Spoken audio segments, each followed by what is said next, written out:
there is a strange and silent law in the way the human mind measures the world. Psychologists call it the contrast principle. You might never hear it spoken out loud, and yet it is at work every day, shaping how you decide, how you choose, and even how you feel. It works so quietly that you believe you are thinking freely, when in truth you are being guided, step by step, by invisible hands. It begins with something simple. The brain does not judge things as they are. It cannot. It has no fixed sense of value. Instead, it leans on comparisons, weighing one thing against another like a balance scale that never stands alone. A shirt that costs $100 feels outrageous if all you have been looking at are shirts for $20. But place it next to a $500 jacket, and suddenly, without the price changing, the shirt begins to seem reasonable, almost modest. You think you are judging the shirt. In reality, you are judging the difference between the two prices, and that difference creates an illusion. This tiny, silent recalibration of reality happens constantly. In car dealerships, the salespeople will always show you the most extravagant model first, a gleaming, untouchable symbol of wealth. By the time they lead you to a less expensive version, your mind feels a strange kind of relief. $60,000 no longer seems unthinkable, because $100,000 has already stretched your sense of what is possible. Real estate agents do the same. The first house you see is terrible. Dark rooms, crumbling walls, an atmosphere that feels all wrong.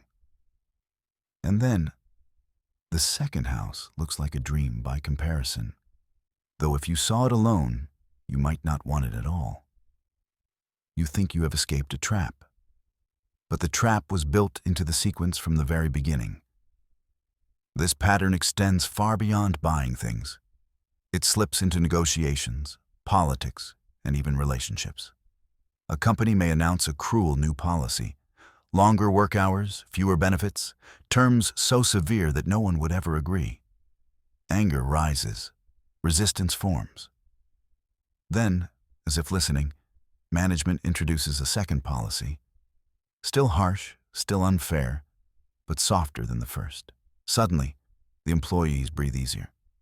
They accept the new rules, feeling as if they have avoided disaster. But in truth, this was the outcome the company wanted all along. The first proposal was never meant to be real. It was there only to make the second one feel better. In politics, the method is almost identical. A controversial law appears in its most extreme form, and public outrage follows. After a period of uproar, a revised version is presented. Less aggressive, less frightening, but still carrying the same core ideas. Relieved, the people accept it. And yet, what they accept is something they would have rejected immediately if it had been offered at the start. What seemed to be a compromise was, in fact, an illusion carefully arranged. Even in personal relationships, this mechanism has power. A person may treat you coldly, criticize you, withdraw affection until you are filled with doubt.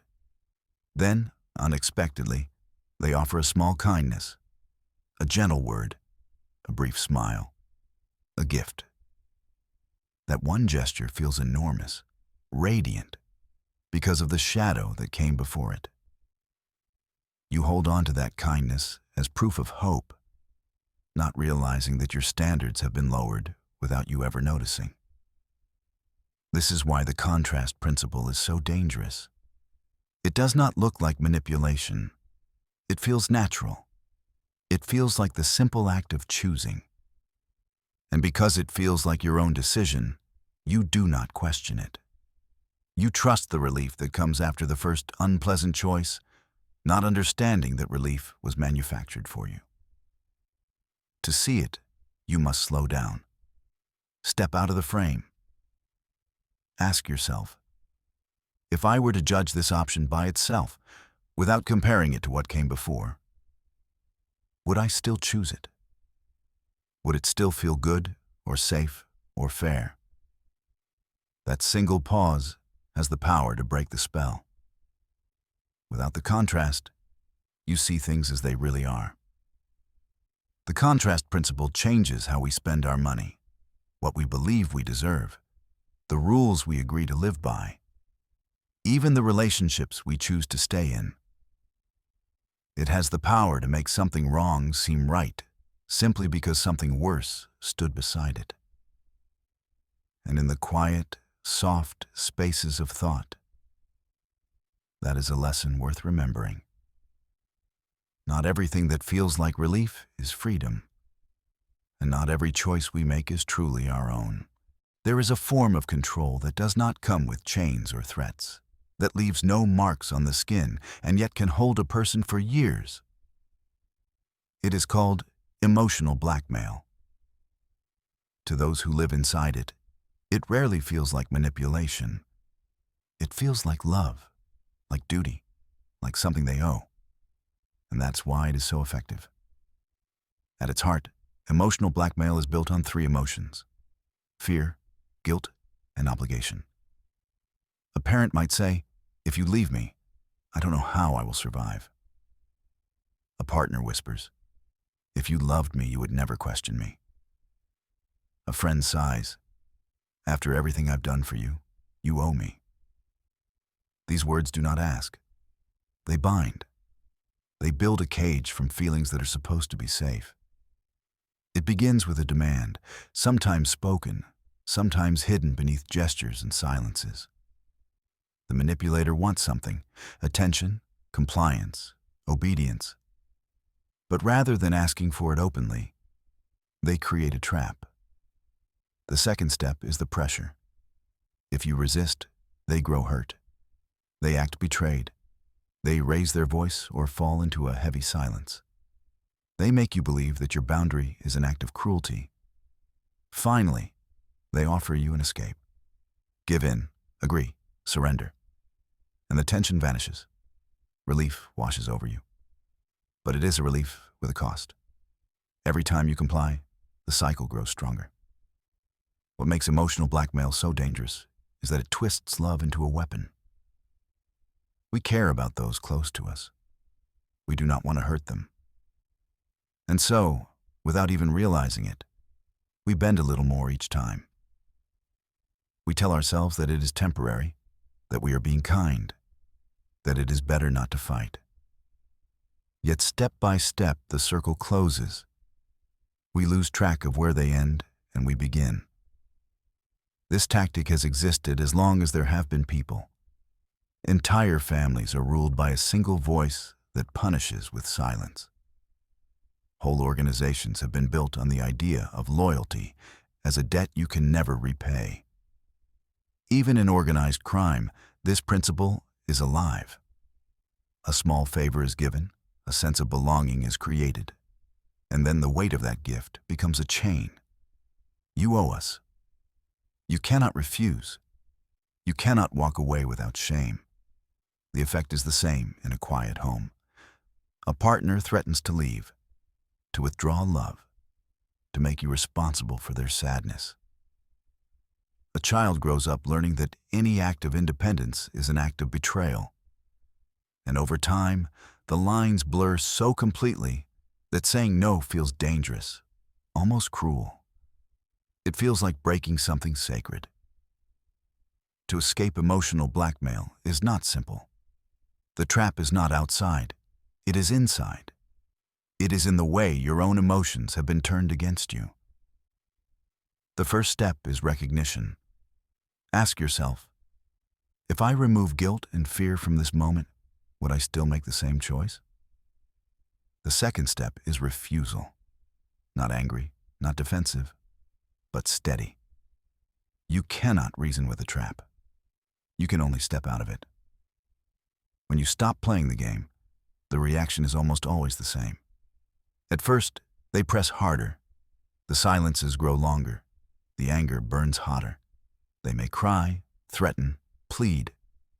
And then, one day, something shifts. They either adapt or they look for someone else to hold. Because for emotional blackmail to work, it needs your consent. The moment you take that away, the structure collapses. This is not easy. It takes time to relearn where your choices begin. It takes time to understand that love built on fear is not love. But the more you see the pattern, the less power it has. You begin to notice that those who truly care for you will never use your compassion against you. They will never force you to trade your freedom for their comfort. In the quiet of night, when your thoughts slow down, consider this. Guilt is not love. Fear is not respect. And control disguised as care is not kindness. Real connection asks. It never demands. Real closeness welcomes no. It does not punish it. And once you know the difference, you will feel the locks begin to open. Brainwashing. A word that sounds like it belongs in a science fiction story. And yet, it is one of the oldest and most dangerous forms of psychological control ever devised. It does not happen with sudden force. It does not require chains or cells. It happens quietly, like fog creeping into a valley, until one day a person looks around and realizes that their thoughts are no longer their own. What makes brainwashing so effective is that it reshapes reality from the inside. No one believes they are brainwashed. They believe they have found clarity. They believe they are choosing freely, even as every choice they make has already been prepared for them. The process begins with isolation. Remove a person from other voices, other points of view, and the world narrows. This can be done with walls, like a cult leader taking followers to a compound in the middle of the jungle, or with subtler walls made of ideology, screens, and social bubbles. When one perspective is all that remains, it begins to feel like the only truth. Then comes destabilization. A human being who feels exhausted, frightened, or overwhelmed looks for stability. If everything around you feels uncertain, if the rules keep changing, if you never know what will happen next, eventually you stop trying to make sense of things yourself. You look for someone who will explain the chaos for you. You accept their explanation because the alternative, standing alone in the storm, is unbearable. Next is indoctrination. This is where the new reality is slowly built. Rewards and punishments shape behavior. Praise when you conform, coldness when you question, a smile when you agree, exile when you do not. Little by little, the brain rewires itself to avoid pain and to seek approval. Over time, the new belief begins to feel natural, as if it had always been there. And finally, reinforcement. Rituals, repetition, group identity. Every doubt is smoothed away by the constant reminder of who you are supposed to be. The circle closes. The world outside begins to feel unreal. Leaving is not just scary. It feels like erasing yourself. It is tempting to think that this only happens in cults or far-off regimes. But the truth is more unsettling. Smaller versions of this same process happen everywhere. A toxic relationship that slowly cuts off friends and family. A workplace where the same story is repeated until no one dares to question it. Even entire societies, where news and entertainment build a closed loop of meaning that never lets in another voice. The most chilling example in modern history was Jonestown. In 1978, more than 900 people, men, women, and children, drank poisoned punch on the orders of a single man. They were not forced at gunpoint. They believed. They believed because over years their world had been stripped away, their doubts crushed, their loyalty reshaped. They believed so deeply that they walked calmly into death. So how do you resist something so invisible? Awareness is the first and only shield. When someone tells you not to ask questions, that is a warning. When a single voice demands to be your only source of truth, that is a warning. When fear becomes the reason for every decision, that is a warning. Expose yourself to difference. Read opposing views. Listen to people you do not agree with. This is not about replacing one belief with another. It is about keeping the windows open so that no single story can harden into a prison. And above all, remember that doubt is not a weakness. It is a sign of a mind that still belongs to you. Because brainwashing is not just the loss of freedom.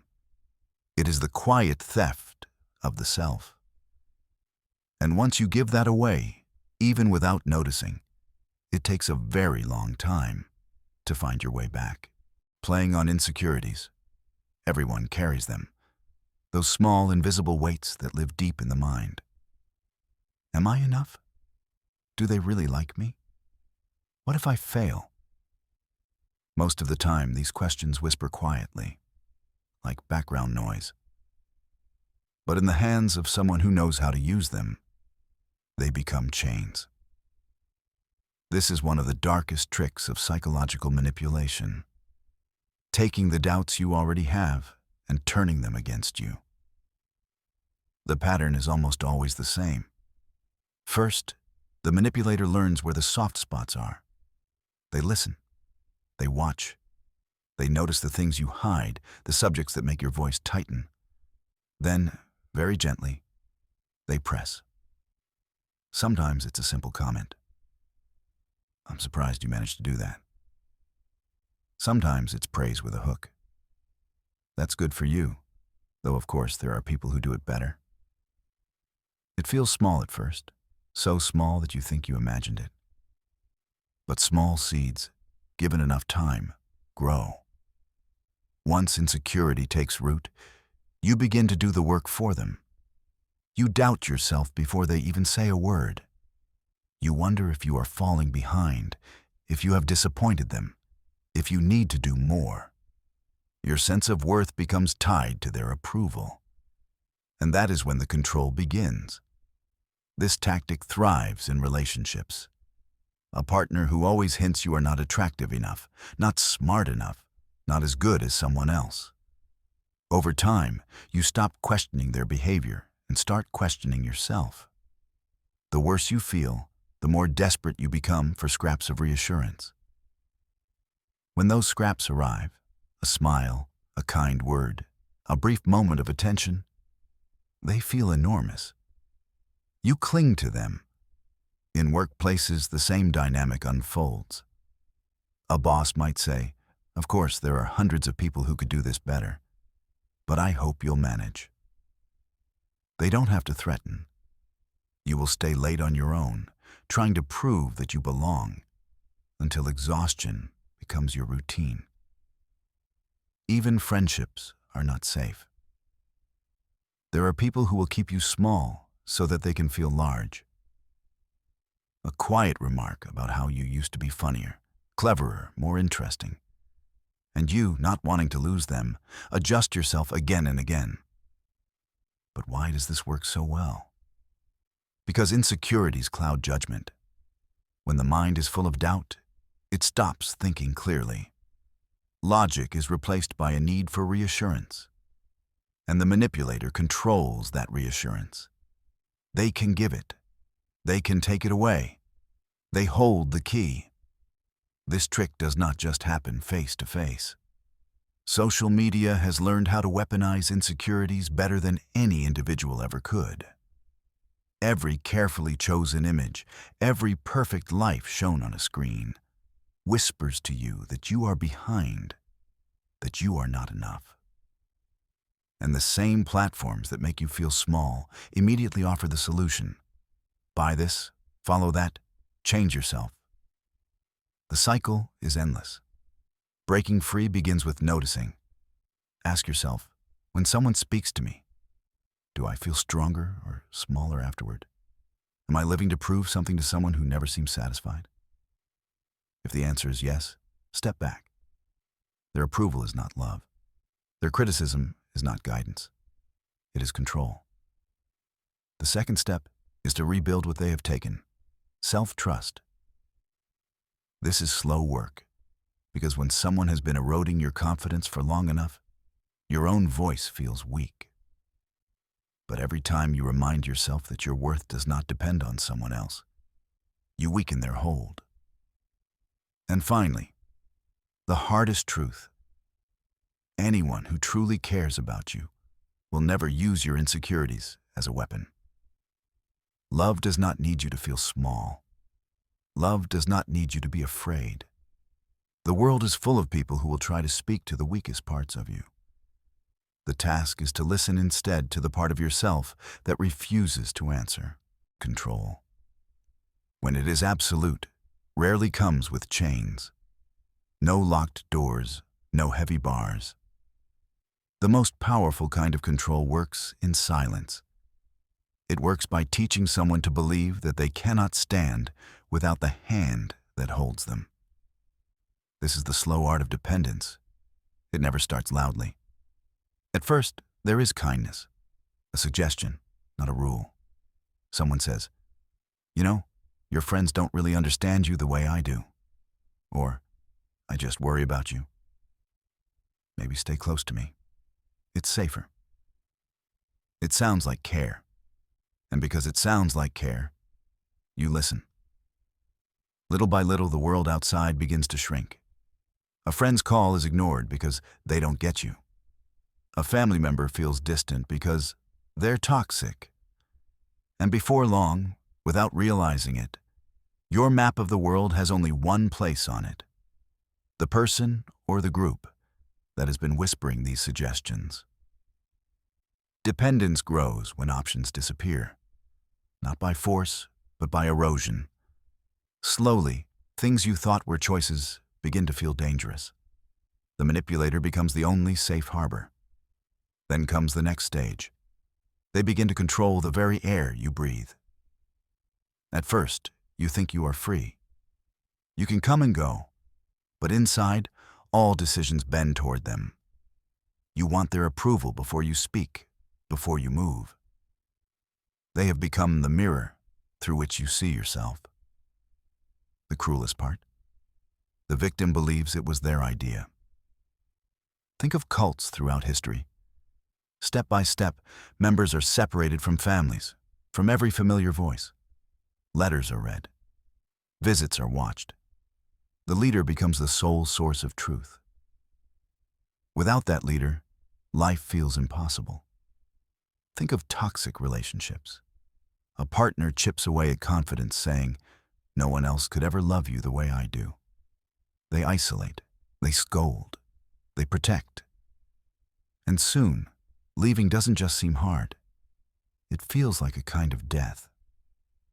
And think of entire systems, governments, organizations, companies that shape the lives of people so completely that the thought of living outside those walls becomes unthinkable. These are the chains you never see. Dependence is so effective because it feels like love. It feels like safety. Your world narrows until there is no one else left. And in that small world, fear becomes loyalty. You stop asking, "What do I want?" and start asking, "What will they think of me?" The moment this is complete, the manipulator doesn't need to force you. They only need to hint. You will do the rest. You will protect the bond that imprisons you. And when the cage door finally opens, you hesitate, because freedom no longer feels like freedom. It feels like falling. But there is a way back, though it is slow. First, see the pattern. Ask yourself, when did I stop choosing? When did I decide that safety belonged to only one place? Then, find one step that belongs to you alone, however small. Write something only you will read. Walk somewhere without permission. Each step reminds you that the walls are not real. And when the fear rises, as it always will, remember this: the most dangerous trick of dependence is that it convinces you you cannot live without it. But you can. The door has been open the entire time, Imagine a quiet relationship between two people. In the beginning, there is a rhythm, a calm trust. Two voices, two presences, an invisible thread connecting them. Then, almost without warning, a third shadow appears. Not always a real person, sometimes just a name, a memory, or a suggestion. And that single shadow is enough to change the balance completely. This subtle intrusion is called triangulation. It is one of the most manipulative psychological tactics because it works silently. It introduces a third figure into a relationship to create competition, insecurity, and tension, leaving everyone confused about what is real and what is just a reaction to fear. At first, it seems innocent. A partner says, "You know, she always listens to me better than you do." Or, "My ex never made a scene like this." The comment is thrown out lightly, like a feather. But in the mind of the listener, it lands like a stone. It doesn't matter that the comparison is vague or even imaginary. A seed has been planted. You are being measured. Once that seed exists, the target begins to adjust. Without noticing, they start doing more, giving more, pleasing more. They want to earn back the sense of security they had before. But here's the cruel truth, that security is no longer available. The manipulator has removed it on purpose. And soon, the game deepens. The manipulator does not stop at a passing comment. They begin to carefully feed the story of the third person. They talk about someone else's achievements, or they make sure you see signs of attention. A message on a phone, a compliment from someone outside. They may even invent things, a story about how wanted they are, how admired, how valuable. And suddenly you feel it, a constant tension that you might be replaced. The triangle is now complete. You find yourself competing for love, attention, or respect. Your focus shifts. You no longer ask, "Is this relationship healthy?" You ask, "Am I good enough?" This is why triangulation is so effective. It quietly changes your reality. Instead of analyzing whether the relationship serves you, you are pulled into a contest to win back something that should never have been taken from you in the first place. The danger is that triangulation does not only live inside romantic relationships. It appears in families, when a parent openly favors one child over another. Brothers and sisters begin to compete for love instead of standing together. It happens at work, where a boss praises one person to make everyone else feel inadequate. It happens in politics, where whole groups of people are divided deliberately so they cannot unite against those in power. What makes this so damaging is that it is silent. Triangulation rarely involves direct confrontation. The manipulator does not yell or demand. They simply introduce a presence, real or imagined, and let it do all the work. They let you destroy your peace from the inside, while they remain in control. Why does it work so powerfully? Because human beings crave connection. We all want to be chosen, to feel safe, to know we belong. When someone deliberately shakes that sense of belonging, our mind moves into survival mode. Instead of thinking clearly, we begin to fight for approval, like a drowning person reaching for air. And yet, there is a way out. The first step is to see it. Pause and ask yourself, am I reacting to the truth? Or am I reacting to a fear someone has planted in me? This single question can break the spell. The second step is to refuse the contest. Healthy love and respect do not require competition. If someone asks you to prove your worth against an invisible rival, they are not offering a relationship. They are offering a game that only benefits them. And the third step is to return your focus to yourself. You do not need to be chosen by someone who keeps you in a permanent state of insecurity. You need to choose yourself. When you step away from the triangle, something remarkable happens. The shadow of that third person, the one that was placed between you, dissolves. And where there was tension, there is space again. In that space, you can breathe. You can finally see clearly. Triangulation feels powerful only when you keep playing. The moment you refuse, the game is over. And the peace that returns to you is a quiet victory, one that does not need anyone else to witness. There is a quiet, almost invisible force that shapes human behavior. It does not shout. It does not threaten. It simply stands there, with a title, a symbol, a uniform. And we follow. This is authority bias, one of the most deeply rooted psychological patterns in our nature. It works like this. When someone appears to hold knowledge, power, or position, we unconsciously let their voice weigh more than our own judgment. It is as if a hidden hand inside the mind whispers, "They know better than you. Trust them." This whisper can override logic, morality, and even the instinct to protect ourselves. The most famous proof of this came from a series of experiments in the early 1960s. Psychologist Stanley Milgram wanted to study obedience. Volunteers believed they were participating in a study on learning. They were instructed to press a switch, delivering an electric shock to another person whenever an incorrect answer was given. With every mistake, the shocks increased in intensity. Behind a wall, the other person screamed, begged for mercy, fell silent. But he was an actor. There were no shocks. And yet, most participants, ordinary, decent people, continued to press the switches because a calm man in a white lab coat told them to.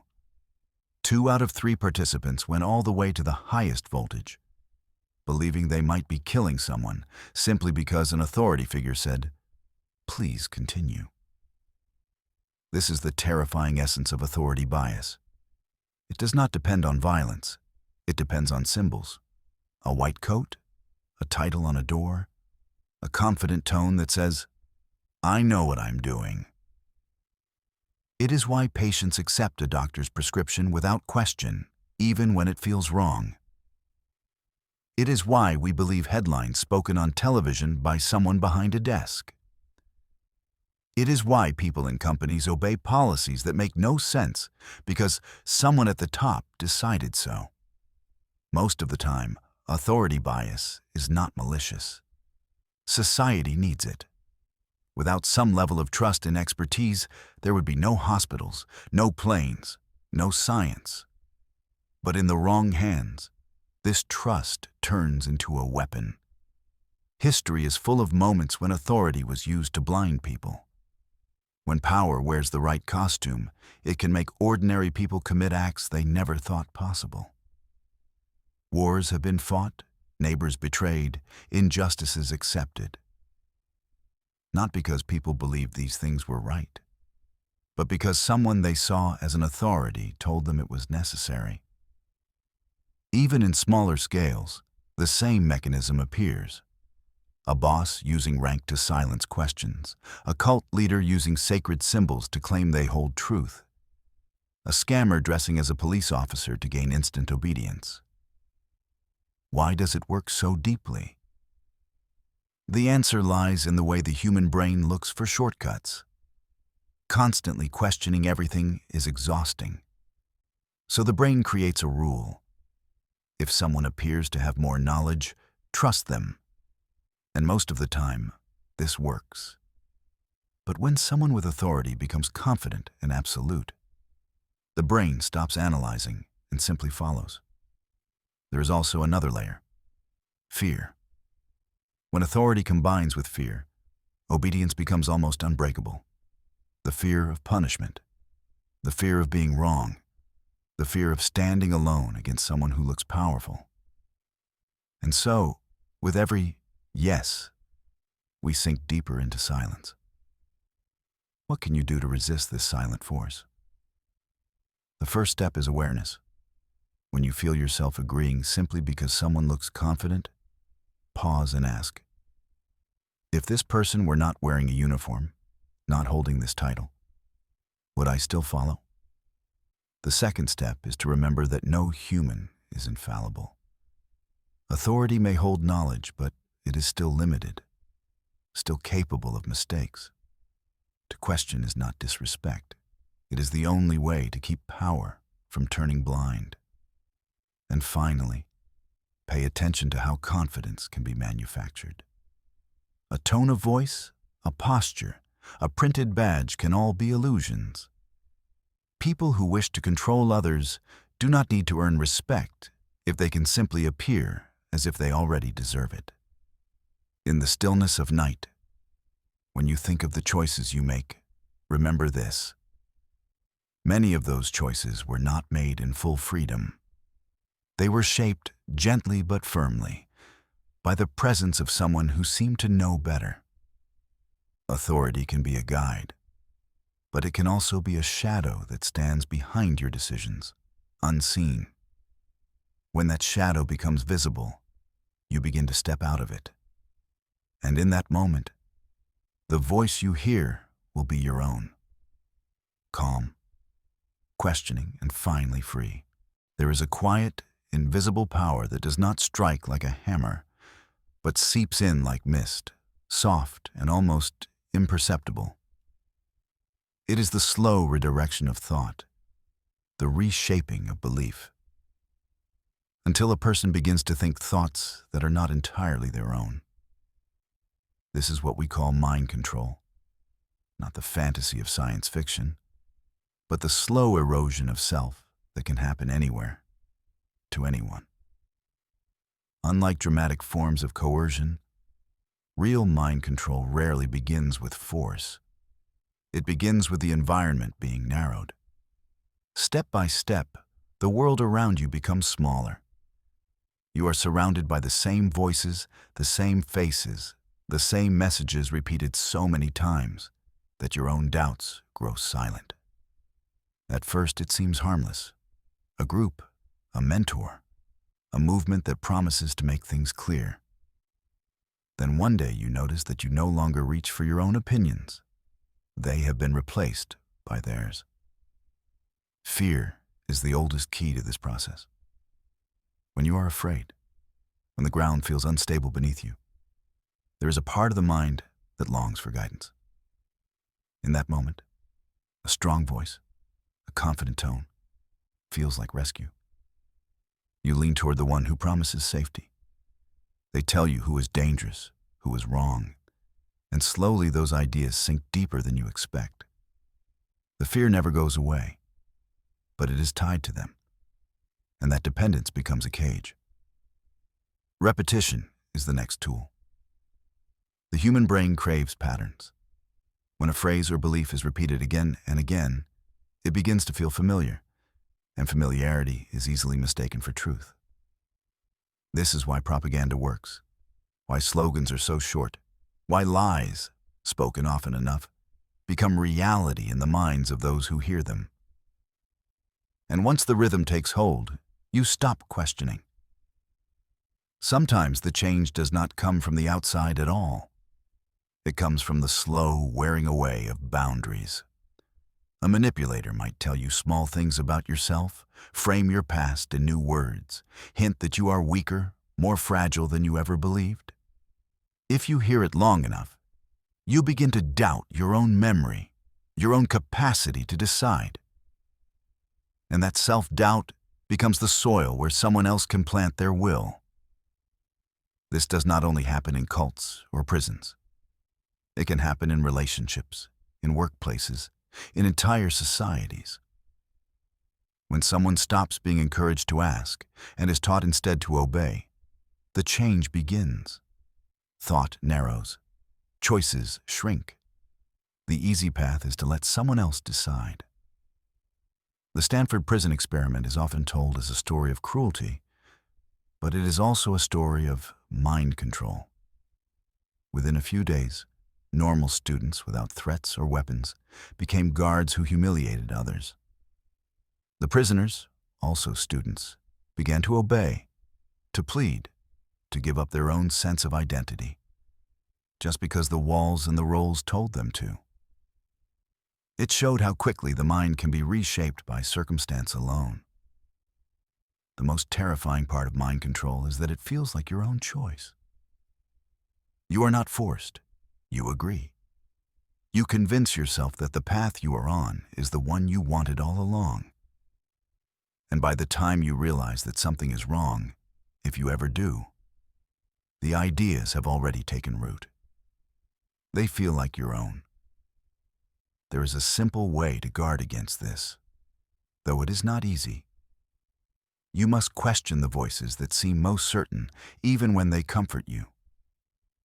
You must step outside of circles that repeat the same words and listen to other perspectives, even when they are uncomfortable. And most of all, you must keep your own capacity to pause. If you can stop long enough to ask, is this truly what I believe? Or have I been taught to believe it? Then the mist begins to clear. Real mind control does not come with chains or cages. It comes with whispers. It does not say, do this. It says, you already wanted to.